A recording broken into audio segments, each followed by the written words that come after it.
दोस्तों, आज कुछ ऐसे लोगों की बात आपसे करने जा रहा हूं जिनसे मुझे बहुत इंस्पिरेशन मिली। केवल सपने देखने वाला और उसको पूरा करने की जिद रखने वाला इंसान ही इतिहास रचता है। हमारे देश के एक व्यक्ति थे जिनके पिता नाविक थे। शुरुआत से वो पढ़ाई में बहुत होशियार थे। लाइफ में कई प्रॉब्लम्स आई, लेकिन हर एक प्रॉब्लम्स को चुनौती समझकर उसका सामना किया और एक दिन साइंटिस्ट बन गए। डीआरडीओ छोड़कर इसरो में चले गए। नासा भी जा सकते थे लेकिन नहीं गए क्योंकि देश की सेवा करना चाहते थे।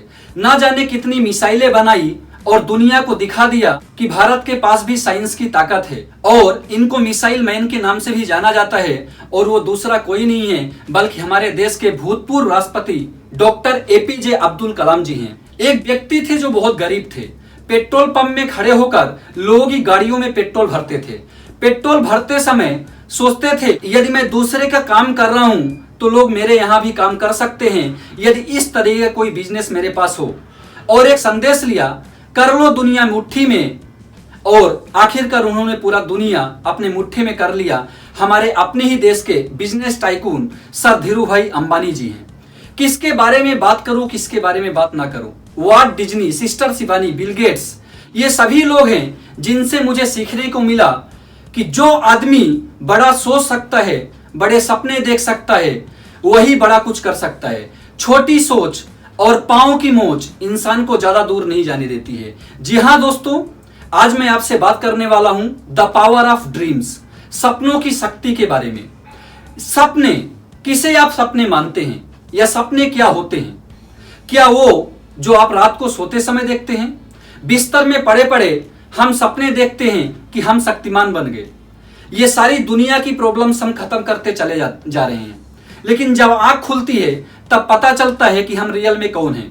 क्या इसे आप सपने मानते हैं या सपने वो जो रात भर आपको सोने ना दे?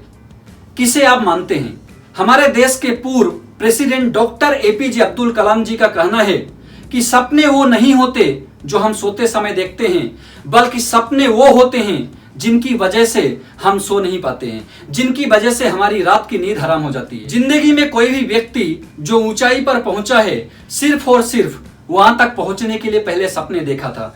चाहे वो doctor APJ Abdul Kalam, Bill Gates, Dhirubhai Ambani, Tata, Newton, Thomas Edison, Walt Disney, कोई भी हो। ये सभी वो लोग हैं जिन्होंने बनने के पहले ही सपना देख लिया था। इसके बाद तो उन्हें सिर्फ हार्ड वर्क करके उसे हासिल करना था, जो उन्होंने बाकायदा किया।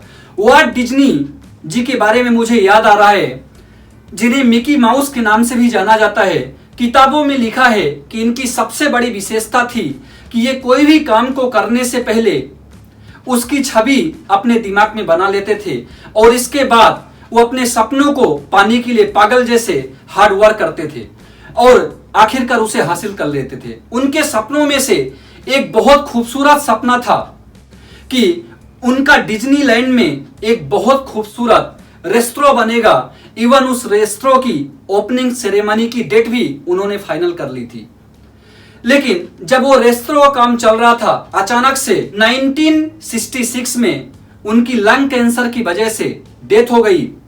जब वो रेस्टोरेंट की ओपनिंग सेरेमनी चल रही थी, तब उस रेस्टोरेंट का मैनेजर और कलीग्स दोनों आपस में बात कर रहे थे और कलीग्स बोलता है मैनेजर से कि काश वॉल्ट डिज्नी यदि आज होते, रेस्टोरेंट की ओपनिंग सेरेमनी देखते तो बहुत खुश होते। मैनेजर ने हंसते हुए कहा कि डिज्नी जी ने तो पहले ही देख लिया था इस रेस्टोरेंट की ओपनिंग सेरेमनी होते हुए, जिसकी वजह से आज तू और मैं इस रेस्टोरेंट की ओपनिंग देख पा रहे। दोस्तों, 1992 में एक व्यक्ति को दफनाया गया था और हैरान कर देने वाली बात यह थी कि उसके कब्र में लिखा था कि इसकी मौत 1985 में हुई, लेकिन इसको दफनाया गया 1992 में। बाद में पता चला कि 1985 में इसके सारे सपने खत्म हो गए थे, जिसकी वजह से इसकी जीने की होप खत्म हो गई थी, जिसके लिए ये तो उसी वक्त मर गया था। लेकिन इसको दफनाया गया 1992 में, सिर्फ इसके प्राण गए थे 1992 में, 1992 में। दोस्तों, सपनों का हमारे जीवन में उतना ही महत्व है जितना हमें जीवित रहने के लिए ऑक्सीजन की जरूरत पड़ती है। लेकिन यहां पर मैं आगे बढ़ने से पहले आप सभी से एक सवाल पूछना चाहता हूं। क्या आपको लगता है कि हमारा समाज सपने देखने की इजाजत देता है? हमारे स्कूल कॉलेज में हमें सभी विषय के बारे में पढ़ाया जाता है, लेकिन क्यों कभी ड्रीम साइंस के बारे में नहीं पढ़ाया गया? क्यों इस पर जोर नहीं दिया जाता है? स्कूल या कॉलेज में हमें सिर्फ क्यों थ्योरी पढ़ाई जाती है? A+B का होल स्क्वायर, हल्दी घाटी का युद्ध कब हुआ, ये बाबर कौन था, संस्कृत के श्लोक पढ़ाए गया, कबीर दास जी के दोहे पढ़ाए गए। और सच बात तो ये है कि इन्हें पढ़ने के बाद भी मुझे आज तक समझ नहीं आया कि जिंदगी में A+B का होल स्क्वायर इसका इस्तेमाल मैं कहां पर करूं। बात कड़वी है, लेकिन सच यही है कि सपनों की वजह से इंसान ऊंचाइयों तक पहुंचा है। उसका कोई स्कूल या कॉलेज या माँ बाप या हमारा समाज बात क्यों नहीं करता है? इसके बारे में क्यों चर्चा नहीं होती है? क्यों नहीं हो रही है? क्योंकि सभी को लगता है कि बड़े सपने तो सिर्फ वही देख सकते हैं जिनके पास बहुत पैसा होता है। एक आम आदमी के लिए बड़े सपने देखना गुनाह होता है, ऐसा समाज को लगता है। ये ड्रीम पढ़ने का विषय थोड़ी ना है। ये तो जिनके पास पैसे होते हैं ये सिर्फ वही देखते हैं। आज भी मुझे याद है जब मैंने अपने कैरियर की शुरुआत की थी और मुझे पता चला था कि आप ऊंचाइयों तक तभी पहुंच सकते हैं जब आपके पास सपने हो। और मैंने सपने देखना चालू किया और सपने के बारे में लोगों को बताना चालू किया कि मेरे पास एक समय सीमा के बाद मेरे पास मेरा खुद का बाइक होगा, खुद की कार होगी, खुद का एक खूबसूरत घर होगा। मेरे अपने ही लोग और अपने समाज के परिचित लोग मुझे इंकरेज करने की बजाय ताने मारते थे और बोलते थे, साहेब आप तो बड़े इंसान बन गए होंगे, अच्छा आपकी गाड़ी आ गई, अच्छा आपकी गाड़ी का टायर तो बन ही गया होगा, और ना जाने क्या क्या बोलते थे। दोस्तों, मैं शुक्रगुजार हूं उन सभी लोगों का, क्योंकि उनकी वजह से ही मैं कभी भी किसी भी वक्त अपने सपने को नहीं भूल पाया। और उनकी ये बातें मेरे लिए बर्निंग डिजायर का काम किया। और आज ये सभी चीजें उसी टाइम पीरियड के अंदर मेरे पास है। और आज भी मेरे कई सारे सपने हैं जिनको पाने के लिए आज भी मैं मेहनत कर रहा हूं। और यकीन मानिए ये सारे मेरे सपने मैंने जो देखा है ये उसी टाइम पीरियड के अंदर मेरे पूरे होंगे। मैं देखा हूं समाज में यदि आज भी बड़े बड़े सपने की बात किया जाए तो लोग उस पर हंसते हैं, लोग ताली मारते हैं, लोग उसको पागल समझते हैं। लेकिन यदि छोटे छोटे सपने की बात किया जाए, लाइक छोटी नौकरी, क्लर्क की नौकरी, दोस्तों don't take personally but fact is fact, तो कोई भी इसका मजाक नहीं उड़ाता है। लेकिन जैसे ही आप अंबानी जैसे सपनों की बात अपनों से करते हैं तो ये वही अपने होते हैं जो आप पर हंसना स्टार्ट कर देते हैं और आपको ताने मारना चालू कर देते हैं। क्योंकि उनको ये लगता है कि हमारी इतने पुश्ते गुजर गई, साइकिल से बाइक नहीं खरीद पाए, और ये 20 साल का लड़का ये BMW लेने की बात करता है। तौबा रे तौबा, ये कड़वा सच है कि आज टोटल आबादी का लगभग 75% अपने ही लोग अपनों को ही बड़े बड़े सपने देखने से रोक देते हैं। दोस्तों, जिसके लिए लोग आज सपने देखना धीरे धीरे बंद कर दे रहे हैं। यदि ऐसा ही चलता रहा मेरे यार, कहां से ये देश पूर्ण विकसित बनेगा, कैसे बेरोजगारी खत्म होगी, और ये बेरोजगारी खत्म कौन करेगा?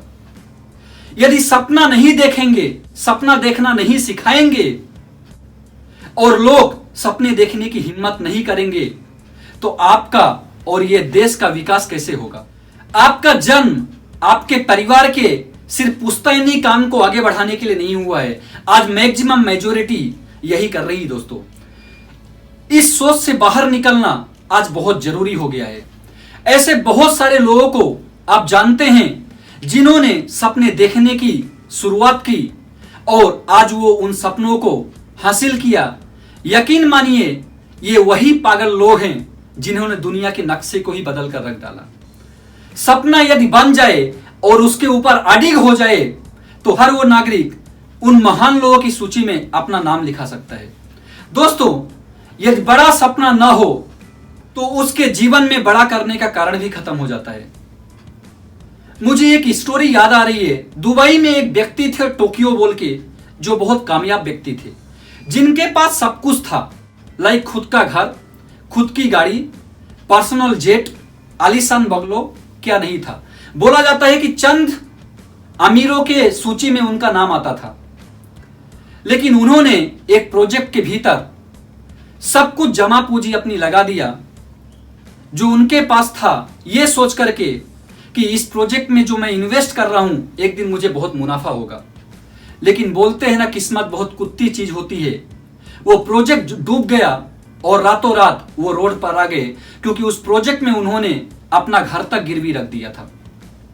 उस व्यक्ति को समझ नहीं आ रहा था कि वो लाइफ में क्या करेगा, अपने जीवन में क्या करेगा। वो टोटली कंफ्यूज हो चुका था और वो इस लाइफ से बहुत दुखी हो गया था दोस्तों। बहुत परेशान होकर घर में आया और अपने बीवी को बोला, आज मेरा प्रोजेक्ट जिसमें मैंने सब कुछ इन्वेस्ट किया था वो डूब गया है, और उसमें मैंने जो कुछ लगाया था उसके साथ साथ वो भी डूब गया। पत्नी बहुत दुखी हुई और बोली, अब तो सिर्फ हमारे पास एक कार ही रह गई है। पति थोड़ी देर तक चुप रहा। इसके बाद अपनी पत्नी को बोला कि जाके एक खूबसूरत ड्रेस पहन कर आओ, आज कार में बैठकर मार्केट में घूमने के लिए चलेंगे। पत्नी को थोड़ी देर समझ में नहीं आया।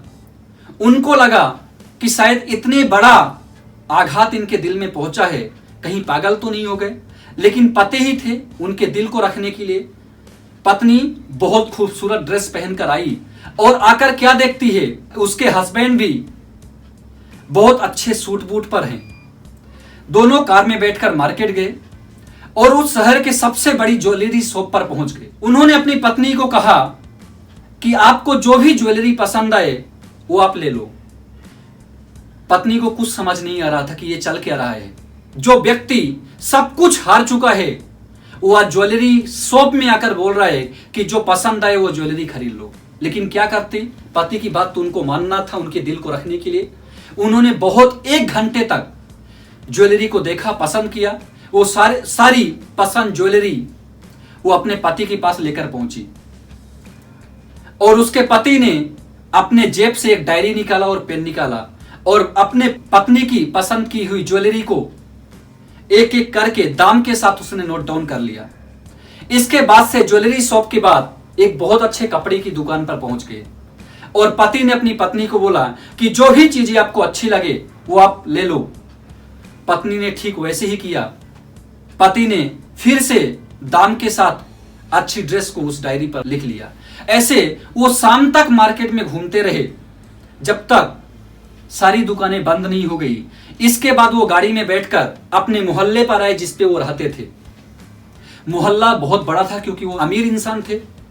उन्होंने बोला कि इस मोहल्ले में जो जितने भी खूबसूरत घर है, यदि मैं आपसे बोलूं कि यदि आपको जिंदगी में कभी मौका मिले कि आपको घर खरीदना है तो आप कौन सा घर खरीदोगे।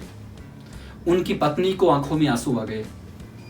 उन्होंने आंख में आंसू लेकर बोले, यदि घर खरीदने का मुझे मौका मिलेगा तो मैं अपना वही बंगला खरीदूंगी जिसको आपने अपने प्रोजेक्ट में गवा दिया है। उसके पति उसको नोट डाउन कर लिया और अपनी बीवी को बोला कि तुम्हें लग रहा होगा कि मैं कहीं पागल तो नहीं हो गया, कहीं मेरा दिमाग तो खराब नहीं हो गया है कि मैं आपसे उलूल जुलूल बातें कर रहा हूं। बोला ऐसा बिल्कुल भी नहीं हुआ है। आज भले ही मेरा सब कुछ बर्बाद हो गया हो, लेकिन ये सारे सपनों को आज मैंने अपनी डायरी में लिख लिया है और आज मुझे वो सारे कारण मिल गए हैं कि जिंदगी में मुझे क्यों मेहनत करना है, क्यों ये सारे सपनों को पाना है। और दोस्तों, उनके बारे में कहा जाता है कि उन्होंने उस प्रोजेक्ट में जितनी दौलत गंवाई थी, एक दिन वो सभी उस दौलत के फिर से मालिक बन गए। मेरे यार, आपके पास जब सपना होता है, कारण होता है, उसे पाने की इच्छा होती है, तो बड़ी सी बड़ी रुकावट भी आपके सामने छोटी पड़ जाती है। सपने बनाइए, उसे पाने के लिए 1 पॉइंट फोकस रहकर कड़ी मेहनत कीजिए। यदि किसी कारणवश आपके सपने अधूरे रह भी जाए तो निराश मत होइए और हमेशा ध्यान रखिए, पिक्चर अभी खत्म नहीं हुई, अपना टाइम आएगा। इस इमेज को ध्यान से देखिए। एक ही डाली में 2 फल लगे हुए हैं, एक पक गया है और एक कच्चा है। परमेश्वर ने हर किसी को उसका वक्त दिया है। आज आपका वक्त नहीं है तो कल आपका वक्त होगा और सभी सवालों के जवाब सभी को मिल जाएगा। जिसका कोई सपना नहीं होता उसका कोई मोल भी नहीं होता। दोस्तों, अभी तक मैंने आपसे कुछ नहीं मांगा था, लेकिन आज मैं आपसे कुछ मांगने वाला हूं।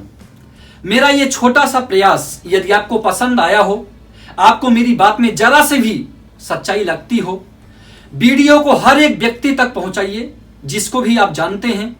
मैं चाहता हूं मेरे ये बात भारत देश का हर एक नागरिक सुने और सुनने के बाद एक संकल्प ले कि वो जिंदगी में बिना कोई परवाह किए बड़े सपने देखेगा और उसको पूरा करने के लिए हार्डवर्क करेगा। इसे एक क्रांति की तरह पूरे देश में फैलाना है और यकीन मानिए यदि ऐसा हो गया तो भारत इस दुनिया की सबसे बड़ी ताकत बनेगा जो पूरी दुनिया के नक्शे को बदल कर रख देगा। इसी बात के साथ मैं आपसे विदा लेता हूं। Thank you so much.